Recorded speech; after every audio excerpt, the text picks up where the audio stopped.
Hello students, my name is Rabia Kashyap and from प्रेक्षण institute Dinanagar. तो आज का जो हमारा टॉपिक है वो क्लास 11th का कॉनिक सेक्शन है। तो कॉनिक सेक्शन क्या होता है?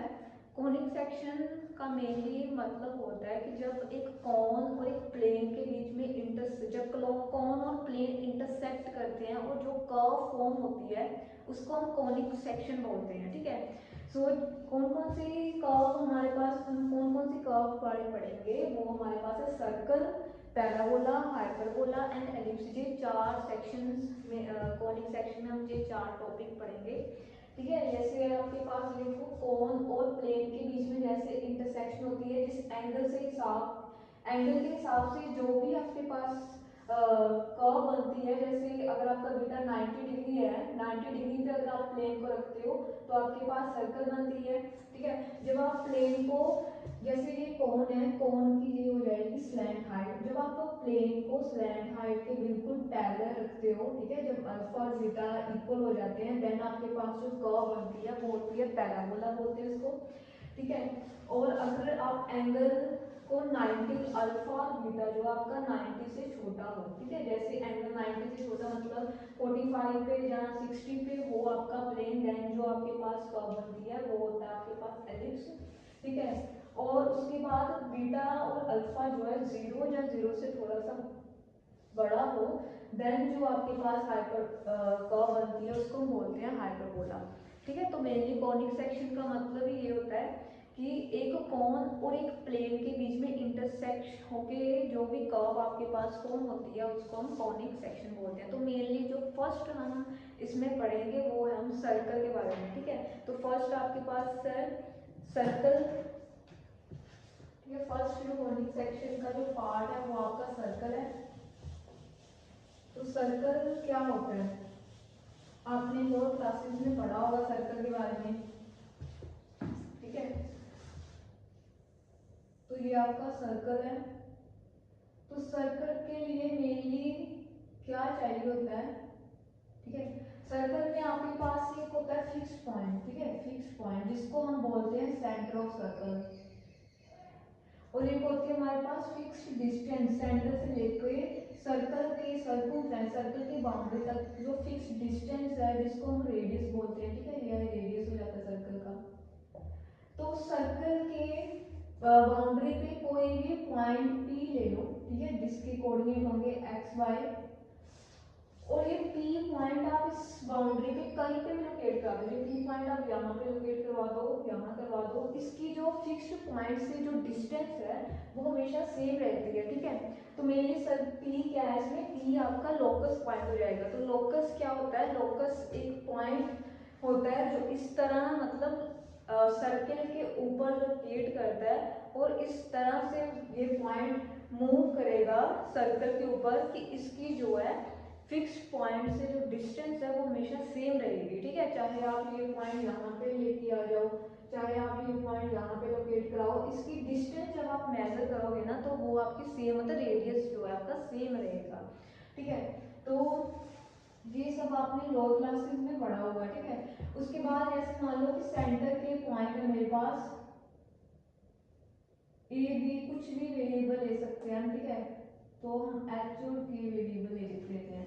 अब इस इक्वेशन इस सर्कल की मुझे इक्वेशन चाहिए। ठीक है। ये आपका हो जाएगा रेडियस। तो सर्कल की इक्वेशन के लिए ये दो पॉइंट है। ठीक है। तो दो पॉइंट के बीच में जो डिस्टेंस फाइंड करनी हो तो उसके लिए हम क्या करते हैं? डिस्टेंस फॉर्मूला यूज करते हैं। तो मुझे इक्वेशन ऑफ सर्कल चाहिए। ठीक है। इक्वेशन ऑफ सर्कल आपकी क्या होगी? डिस्टेंस फॉर्मूला लगाओ। तो डिस्टेंस फॉर्मूला क्या होता है? स्क्वायर रूट x2 माइनस, जैसे मान लो ये आपका x1 है, ये y1, ये x2 y2, सो x2 माइनस x1 का whole square plus y2 minus y1 का होल स्क्वायर इक्वल्स टू, जो डिस्टेंस कितनी है यहाँ से r है तो r रेडियस आ जाएगा आपका। ठीक है। तो यहाँ से रूट हटाने के लिए स्क्वायरिंग बोथ साइड कर दो। स्क्वायरिंग बोथ साइड करोगे तो आपके पास ये आ जाएगी इक्वेशन आर स्क्वायर। ठीक है। तो ये इक्वेशन ऑफ सर्कल आपकी आ जाएगी x माइनस एच का whole square plus y minus K का whole square equals to are square. ठीक है। इसमें h की क्या है? आपके सेंटर ऑफ सर्कल है। ठीक है। कि सेंटर के पॉइंट है आपके पास एच और के, और रेडियस आपका हो जाएगा स्मॉल आर। ठीक है, अगर आपका सेंटर मान लो रीजन पे लाई करता है, ठीक है, रीजन पे लाई करता है, इसका मतलब एच की वैल्यू आपकी 0 है और के भी 0 है, तो इक्वेशन क्या हो जाएगी आपकी X square plus Y square equals to are square. तो जब भी आपके पास ये फॉर्मेट आए तो वो किसकी इक्वेशन होती है, X square plus Y square equals to are square, ये आपकी सर्कल की इक्वेशन होती है। ठीक है, तो ये थी आपकी इक्वेशन ऑफ सर्कल। ठीक है, अगर नेक्स्ट है, अगर इस इक्वेशन को खोलना हो, ठीक है, इसको आप एक्सपेंड कीजिए, तो एक्स स्क्वायर होल स्क्वायर का फॉर्मूला लगेगा x square minus 2xh and यहाँ पे वाई स्क्वायर प्लस के square minus 2ky equals to are square आ जाएगा आपके पास। ठीक है, तो यहाँ से एक्स स्क्वायर मतलब सेम वेरिएबल वाली टर्म एक साइड कर देते हैं, माइनस 2xh, ठीक है, plus Y square minus 2ky। ठीक है, ये आपके पास आ जाएगा इक्वल्स टू आर स्क्वायर, जो आपके पास बच रहा है एक्स स्क्वायर प्लस के square equals to are square.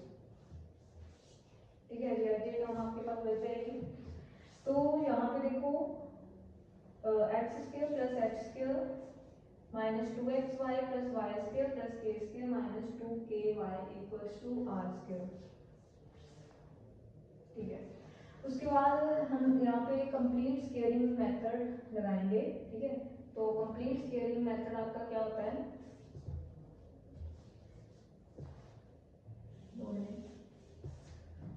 यहाँ पे आपके पास बनेगा x square plus Y square minus 2xh minus 2ky plus h square plus के square equals to are square. ये चीज आपके पास यहाँ से x square plus Y square ये बन गया आपके पास। ठीक है, अब देखो x square plus Y square minus 2xh minus 2ky plus h square plus के square minus r square equals to 0, ये आपके पास आ जाएगा।